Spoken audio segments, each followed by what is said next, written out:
A'udzu billahi minasyaitonir rajim. Bismillahirrahmanirrahim.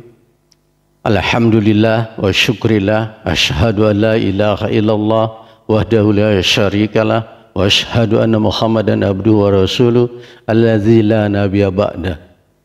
Allahumma faqihna fid din wa 'allimna fit ta'wil wa ja'alna lil muttaqina imama. Allahumma shalli ala Muhammad wa ala ali Muhammad. Ikhwan akhwat fid din, teman-temanku sekalian, assalamualaikum warahmatullahi wabarakatuh. Senang sekali bertemu dengan Anda. Semoga tidak kurang satu apapun, sehat-sehat selalu dan berbahagia bersama dengan keluarga Anda. Teman-teman, sebagaimana biasanya, sebelum kita bahas pembahasan kita ikuti dulu pesan-pesan berikut. Video ini spesial untuk dakwah, tidak dimonetisasi. Jika Anda berkenan, Anda boleh mendownload video ini dan juga Anda boleh menguploadnya kembali di channel Anda dengan harapan tidak dimonetisasi pula. Kalau ada pembahasan pada video ini yang bertentangan dengan pendapat seseorang, jangan dipertentangkan. Imani saja yang menurut Anda paling bisa dipertanggungjawabkan. Kalau Anda menggunakan handphone, miringkan handphone Anda untuk mendapatkan gambar yang lebih besar atau landscape. Baiklah, judul video kita masih menggapai kenikmatan dalam sholat part yang kedua. Tapi teman-teman, sebelum kita melanjut, saya ingin mengulang kembali surat An-Nisa kemarin, yaitu di ayat ke-142 yang kemarin juga sudah kita bahas. Kenapa ini ingin saya ulas kembali? Inilah penjelasannya. A'udzu billahi minasyaitonir rajim. Innal munafiqina yukhadi'una Allah wa huwa khadi'uhum wa idza qamu ila sholati qamu kusala yura'una an-nasa wa la yadhkuruna Allah illa qalila. Shadaqallahul azim. Sesungguhnya orang munafik itu menipu Allah dan Allah membalas tipuan mereka. Dan apabila mereka berdiri untuk melakukan sholat, mereka berdiri dengan kesal atau malas. Mereka bermaksud ria kepada manusia dan tidaklah mereka berzikir kecuali sedikit. Nah teman-teman, kenapa ini saya ulang, saya angkat? Saya takut ini ayat karena ini adalah kualifikasi orang munafik. Apa kualifikasinya? Yang pertama, ketika dia sholat dengan kesal atau malas. Dia bermaksud ria dan sedikit sekali berzikir kepada Allah. Jadi teman-teman, kalaupun mungkin Anda masih belum bisa 5 waktu, berjuanglah ke sana, ya, tapi usahakan jangan ria. Ya, jangan ria. Karena kalau sudahlah malas, ria pula, dan yang ketiga nanti juga sedikit sekali berzikir kepada Allah, maka cukuplah syarat untuk menjadi orang munafik. A'udzubillah min dzalik. Semoga kita terhindar dari hal-hal semacam ini. Baik teman-teman, kita lanjutkan pembahasan, yaitu kita kembali melihat apa saja yang perlu diketahui untuk mencapai kenikmatan sholat. Ini kemarin sudah kita bahas. Hari ini kita bahas nomor 4 dan nomor 5, yaitu punya damba bertemu Allah dan damba lahir karena loyal dan cinta. Yuk kita mulai di ayat yang pertama. A'udzu billahi minasyaitonir rajim. Bismillahirrahmanirrahim. Man kana yarju liqa Allahi fa inna ajalallahi la'ati wa huwa sami'ul alim. Shadaqallahul azim. Barang siapa yang mengharap pertemuan dengan Allah, maka sesungguhnya waktu yang dijanjikan Allah itu pasti datang, dan dialah yang maha mendengar lagi yang maha mengetahui. Apa yang penting di sini? Yarju liqa Allah, yaitu berharap bertemu dengan Allah. Diharapkan kepada manusia agar bisa mencapai kenikmatan sholat, dia berharap bertemu dengan Allah. Kapan itu? Yaitu ketika dia melaksanakan sholat. Ketika sholat kita bertemu dengan Allah. Oleh sebab itu azan itu adalah panggilan sholat, tapi juga sekaligus panggilan bertemu dengan Allah. Bahkan boleh kita ganti dalam paradigma kita bahwa ketika azan itu adalah waktu bertemu dengan Allah. Jadi panggilan Allah untuk bertemu dengannya. Seperti itu. Maka dengan begitu barangkali nanti kita lebih berharap, lebih reja, lebih berharap bertemu dengan Allah itu, lebih punya damba ketemu dengan Allah. Kemudian yang kedua nanti di yaumil akhir. Insya Allah kita akan ketemu Allah di yaumil akhir apabila kualifikasinya terpenuhi kita. Masuk jannah dulu tentunya ini. Dari sana nanti tabrik itu dibuka untuk kita melihat wajah Allah. Oke, baik, kita lanjut ke ayat yang kedua. Surat Al-Bayyinah, surat 98 ayat 8. A'udzu billahi minasyaitonir rajim. Bismillahirrahmanirrahim.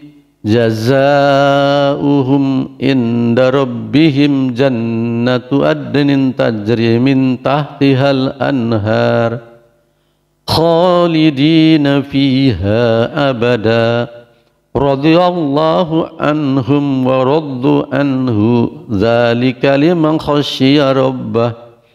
Shadaqallahul azim.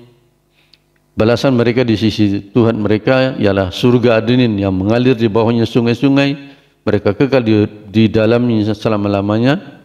Balasan mereka di sisi Tuhan mereka ialah surga Adnin yang mengalir di bawahnya sungai-sungai, mereka kekal di dalamnya selama-lamanya. Allah ridha terhadap mereka dan mereka pun ridha terhadap Allah.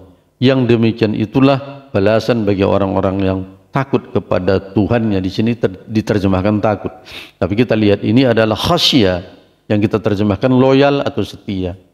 Kalau kita loyal atau setia kepada Allah, maka kita pasti punya damba untuk bertemu dengannya. Ibarat seorang kekasih dengan kekasihnya, ada rasa rindu, ada betah ketika ketemu, ada tanggung jawab, rela berkorban dan lain-lain sebagainya. Maka khasyah inilah satu diantaranya yang perlu kita perjuangkan nanti. Bisa kita peroleh, bisa kita miliki khasyah kepada Allah, loyal kepada Allah. Teman-teman, kita lanjutkan ke ayat berikutnya. Semoga kita bisa memperoleh khasyah ini. Yang kedua di surat Al-Baqarah ayat 165.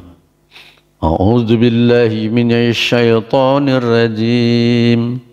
Bismillahirrahmanirrahim. Wa minan nasi man yattakhidhu min dunillahi andada yuhibbunahum ka hubbillah walladzina amanu ashaddu hubban lillah. Walau yaraw alladzina zalamu idza yarawna al-'adzab innal quwwata lillahi jami'a wa anna allaha syadidul 'adzab. Shadaqallahul azim. Dan di antara manusia ada orang yang menyembah tandingan-tandingan selain Allah, mereka mencintainya sebagaimana mereka mencintai Allah. Dan jika seandainya orang-orang yang berbuat zalim itu mengetahui ketika mereka melihat siksa bahwa kekuatan itu kepunyaan Allah semuanya dan bahwa Allah amat berat siksanya. Teman-teman, yang dibahas di sini adalah masalah cinta. Mari kita lihat konsepnya. Di sini ada Allah. Di sini ada andada, tandingan Allah. Ada Allah, ada tandingannya. Ada lagi sesuatu yang kita perlu cintai, ada lagi sesuatu yang perlu kita rawat, kita bela dan sebagainya dan sebagainya. Bisa benda-benda, bisa binatang, bisa apapun lah. Yang penting selain Allah merupakan tandingan daripada Allah itu sendiri. Jadi kalau di sini ada manusia si pencinta, dia mencintai andat ini. Yang selain Allah ini, urusan-urusan dunia ini dia cintai. Allah pun dia cintai juga. Tetapi sama kadar cintanya kepada tandingan Allah tadi atau andat ini sama dengan kadar cintanya kepada Allah. Dalam hal ini Allah tidak punya komentar apa-apa. Tidak dikatakan kafir, tidak dikatakan beriman. Tapi Allah diam saja. Tapi waladzina amanu asyaddu hubbalillah. Orang-orang yang beriman itu sangat mencintai Allah. sangat mencintai Allah. Teman-teman, mungkin kata sangat mencintai Allah ini, asyaddu hubbalillah, itu sangat kuat cintanya kepada Allah. Mungkin terlalu berat barangkali mendengarnya. Boleh kita turunkan. Orang mukmin itu lebih mencintai Allah daripada andat tadi, atau dari apa dan siapapun. Dia lebih mencintai Allah. Orang mukmin lebih mencintai Allah dari apa dan siapapun. Semoga kita bisa seperti itu, teman-temanku sekalian. Semoga kita bisa mencintai Allah lebih dari segalanya. Baik. Jadi di sini persoalan yang kita mau perjuangkan adalah hubba, cinta. Anda bisa bayangkan kalau sudah muncul rasa cinta kepada Allah, maka pastilah ada damba ketemu. Ada rejanya, ada dambanya, ada rindunya untuk bertemu. Ilustrasinya gampang, seorang kekasih terhadap kekasihnya. Kalau dia sudah cinta, pasti ada loyalnya tadi, ada rindunya, ada betahnya, ada rela berkorbannya, ada daya belanya terhadap yang dicintainya. Inilah yang kita berharap semoga bisa lahir pada diri kita, dan insya Allah pada kajian berikutnya nanti akan kita bahas bagaimana cara mendapatkan ini, membangunnya, bukan mendapatkan, bagaimana cara membangun cinta kepada Allah. Beda lagi mengharapkan cinta Allah kepada kita. Ini kajiannya nanti terpisah. Satu sisi bagaimana kita membangun diri kita agar bisa mencintai Allah, apa langkah-langkahnya, dan yang kedua bagaimana membangun cinta Allah kepada kita, apa langkah-langkahnya. Insya Allah pada kajian lain akan kita bahas kalau masih ada umur diberi Allah dan ada kemampuan.